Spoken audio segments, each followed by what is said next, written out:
السلام علیکم ورحمۃ اللہ۔ الحمد للہ رب العالمین والصلاة والسلام علی سید المرسلین، اما بعد۔ اعوذ باللہ من الشیطان الرجیم، بسم اللہ الرحمن الرحیم۔ رب زدنی علما رب زدنی علما رب اشرح لی صدری ویسر لی امری واحلل عقدۃ من لسانی یفقہوا قولی۔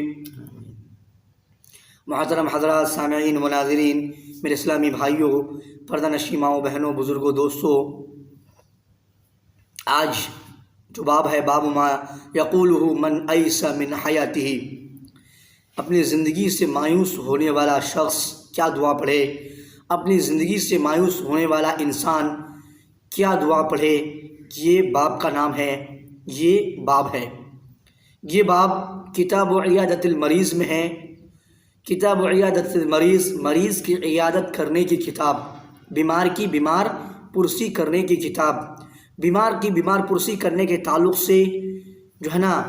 ہم نے ایک باب پڑھا، وہ باب کے مریض بیمار کی بیمار پرسی کرنے،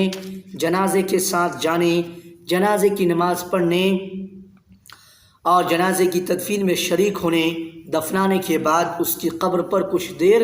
ٹھہرنے کا بیان۔ یہ ایک باب جو کہ شروع کی باب ہے، پہلی باب ہے۔ دوستو،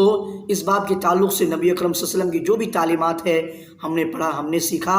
حدیث کی روشنی میں کہ اللہ کے نبی صلی اللہ علیہ وسلم نے جو ہے نا، مسلمان کے ایک مسلمان کا دوسرے مسلمان کا کتنے حقوق ہیں، کیا کیا حقوق ہیں، اور اسی طرح سے جو ہے نبی اکرم صلی اللہ علیہ وسلم نے مسلمانوں کو کیا حکم دیا، اور اسی طرح سے اگر کوئی انسان بیمار ہو جاتا ہے تو اللہ تبارک و تعالیٰ قیامت کے دن کیا پوچھے گا،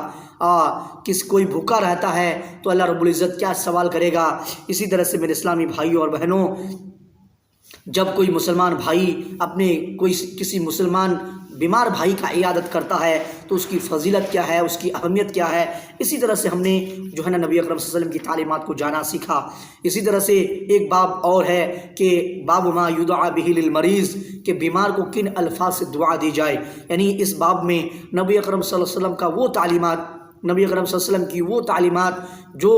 اللہ کے نبی صلی اللہ علیہ وسلم نے امت مسلمہ کو سکھایا کہ کسی بیمار کے پاس جائیں گے، مریض کے پاس جائیں گے، کن دعا سے نوازیں گے، کون سی دعا پڑھیں گے، کیا رقیہ کریں گے، طب نبوی صلی اللہ علیہ وسلم کیا ہیں، نبی اکرم صلی اللہ علیہ وسلم کی تعلیمات کیا ہیں، ان چیزوں کو بھی ہم نے جانا کہ کسی بیمار کے پاس جائیں گے، اپنے اہل و عیال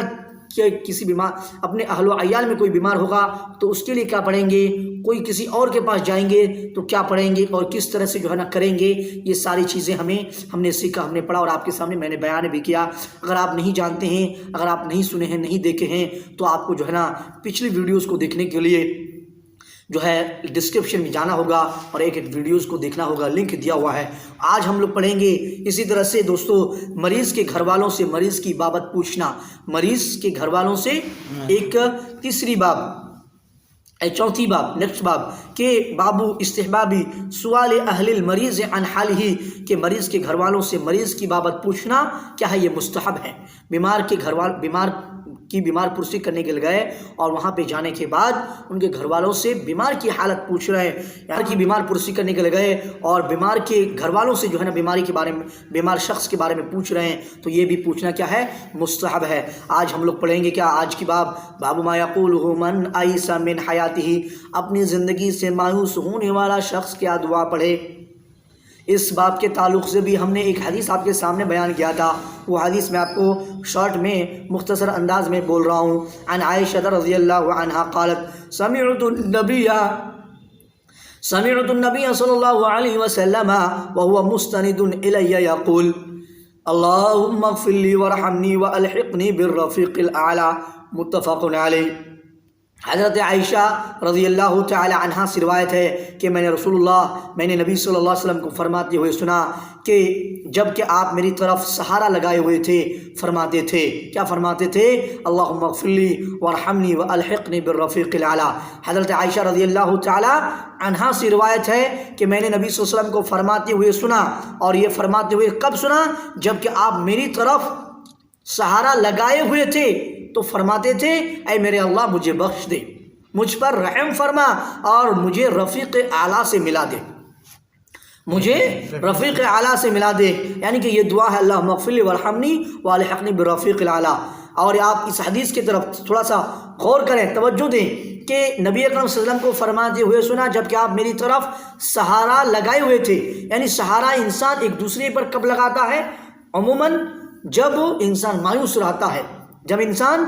جو ہے نا تھوڑا سا فکر مند رہتا ہے، جب پریشان رہتا ہے، تو اسی طرح سے جو ہے نا اللہ کے نبی صلی اللہ علیہ وسلم اس طرح کی حالت میں تھے تو اللہ کے نبی صلی اللہ علیہ وسلم نے فرمایا، یہ دعا پڑھا کہ اللہم اغفر لی وارحمنی والحقنی بالرفیق الاعلیٰ۔ لہٰذا ہمیں بھی ان دعاؤں کو پڑھنی چاہیے جب ہم بھی اپنی زندگی سے مایوس ہو جائیں، زندگی سے جو ہے نا پریشان ہو جائیں۔ یہ جو حدیث ہے صحیح بخاری کتاب المرضى باب تمنی المریض الموت و صحیح مسلم کتاب السلام باب استحباب رقیۃ المریض۔ یہ حدیث میں نے گزشتہ درس میں آپ کے سامنے بیان کیا، آج میں نے آپ کے سامنے پھر سے بیان کر دیا۔ رفیق اعلیٰ سے مراد اکثر علماء کے نزدیک ذات باری تعالیٰ ہے۔ رفیق اعلیٰ سے مراد اکثر علماء کے یہاں پہ بولا نا کہ مجھے والحقنی بالرفیق الاعلیٰ، مجھے رفیق اعلیٰ سے ملا دے، تو رفیق اعلیٰ سے مراد اکثر علماء کے نزدیک ذات باری تعالیٰ ہے، اللہ تعالیٰ کی ذات ہے۔ اللہ تعالیٰ کے اسماء الحسنیٰ میں ایک نام رفیق بھی ہے، بعض کے نزدیک اس سے مراد فرشتے،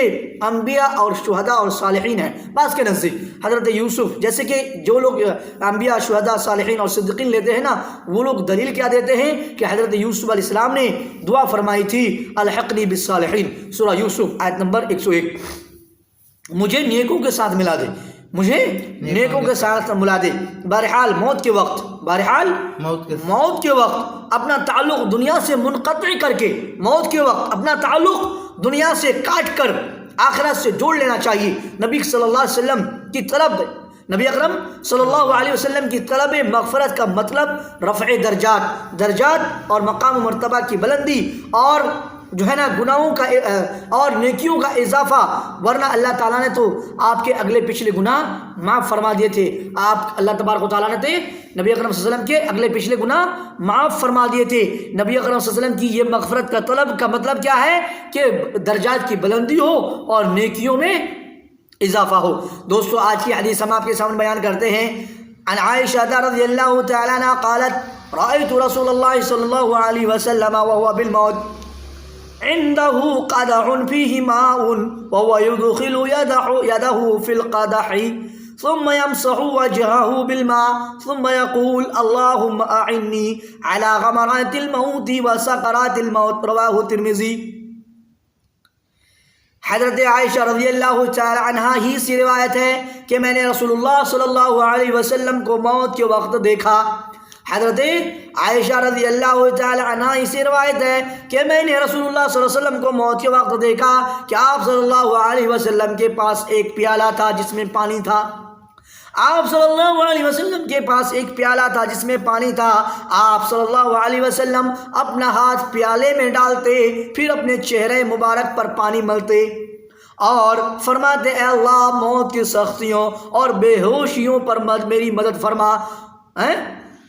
حضرت عائشہ رضی اللہ تعالیٰ عنہ کیا فرماتے ہیں سنیے ذرا توجہ کے ساتھ، غور کے ساتھ سماعت فرمائیں کہ میں نے رسول اللہ صلی اللہ علیہ وسلم کو موت کے وقت دیکھا کہ آپ صلی اللہ علیہ وسلم کے پاس ایک پیالہ تھا جس میں پانی تھا، اس پیالے میں پانی بھرا ہوا تھا۔ آپ صلی اللہ علیہ وسلم اپنا ہاتھ اس پیالے میں ڈالتے، پھر اپنا چہرے مبارک پر پانی ملتے اور فرماتے کیا فرماتے اللہم اعنی علی غمرات الموت و سکرات الموت، اے اللہ موت کی سختیوں سے اور بے ہوشیوں پر میری مدد فرما۔ ایک نبی رحمت للعالمین سید المرسلین انبیاء کے سردار، پوری کائنات کے سردار اور اسی طرح سے دنیا و آخرت کے سردار آج جو ہے نا موت کی سختیوں سے اللہ کی مدد مانگ رہے ہیں، اللہ کی مدد کا طلب کر رہے ہیں۔ میرے اسلامی بھائیوں اور بہنوں، ہم اور آپ کس کھیت کے مولے ہیں، کس کھیت کے مولی ہیں کہ ہم جو ہے نا اپنی موت کو لے کے فکر ہی نہیں کرتے، اپنے موت کو لے کے پریشانی نہیں ہے، اپنی زندگی میں مست ہیں، اپنی زندگی کو جو ہے نا عیش و عشرت میں گزار رہے ہیں۔ اللہ کے نبی صلی اللہ علیہ وسلم موت کے وقت میں جو ہے نا اللہ کے نبی صلی اللہ علیہ وسلم یہ دعا فرمایا کرتے تھے، پڑھا کرتے تھے اللہم اعنی علی غمرات الموت و سکرات الموت۔ لہذا ہمیں بھی چاہیے کہ ہمیں بھی ان دعاؤں کو جو ہے نا ہمیشہ اپنی زندگی میں یہ سوچ کر، یہ سمجھ کر کہ کب میری موت کا وقت آ جائے پڑھتے رہنا چاہیے اور ورد کرتا رہنا چاہیے، ان دعاؤں کا ذکر کرتی رہنی چاہیے۔ سنن ترمذی ابواب الجنائز باب ما جاء فی التشدید عند الموت، اس میں بھی نبی اکرم صلی اللہ علیہ وسلم کی بشریت کا اثبات ہے۔ اس حدیث میں بھی نبی کریم صلی اللہ علیہ وسلم کی انسانیت کا اثبات ہے، انسان ہونے کا ثبوت ہے۔ انسان ہونے کا کیا ہے؟ ثبوت ہے کہ انسانوں کی طرح بیماری کی شدت آپ صلی اللہ علیہ وسلم پر بھی طاری ہوئی۔ جس طرح سے انسانوں کے اوپر بیماری کی شدت ہوتی ہے، بیماری سے تکلیف ہوتی ہے، بیماری سے پریشانی ہوتی ہے، اسی طرح سے انسانوں کی طرح بیماری کی شدت آپ صلی اللہ علیہ وسلم پر بھی طاری ہوئی، اور اس کی المناکی کو آپ صلی اللہ علیہ وسلم نے بیماری کی تکلیف کو، بیماری کی پریشانی کو، بیماری کی دردناک چیز کو آپ صلی اللہ علیہ وسلم نے محسوس کیا۔ آخری ایام میں آپ صلی اللہ علیہ وسلم شدید بخار میں مبتلا رہے۔ آخری وقت میں نبی اکرم صلی اللہ علیہ وسلم اپنی زندگی کے آخری وقت میں، آخری ایام میں آپ صلی اللہ علیہ وسلم اپنی زندگی میں آخری ایام میں آپ صلی اللہ علیہ وسلم شدید بخار میں مبتلا رہے، بہت ہی زیادہ بخار میں مبتلا رہے۔ اسی شدت حرارت کو کم کرنے کے لیے،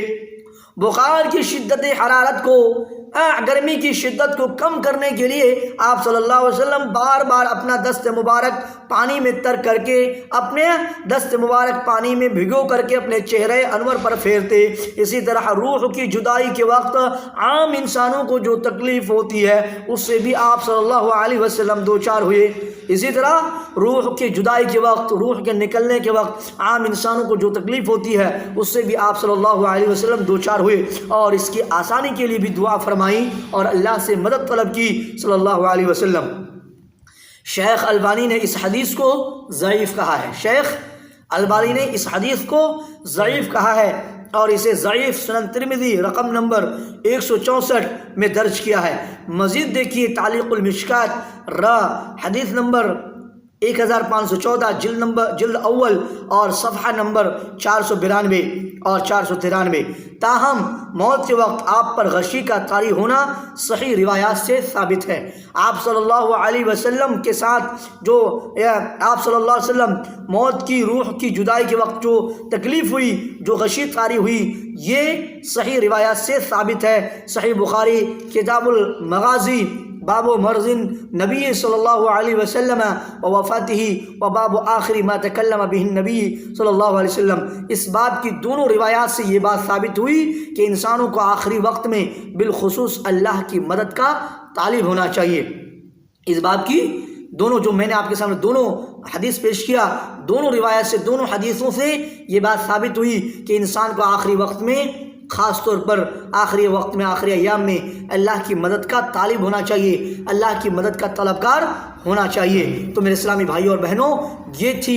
حدیثیں جو میں نے آپ کے سامنے بیان کیا کہ اپنی زندگی سے مایوس ہونے والا شخص کیا دعا پڑھے، کن دعاؤں کا ذکر، کن دعاؤں کو جو ہے نا پڑھے۔ محترم حضرات، میں نے آپ کے سامنے یہ دونوں روایات، دونوں حدیثیں آپ کے سامنے پیش کیا۔ اللہ رب العزت دعا ہے، یا الہ العالمین تو ہمیں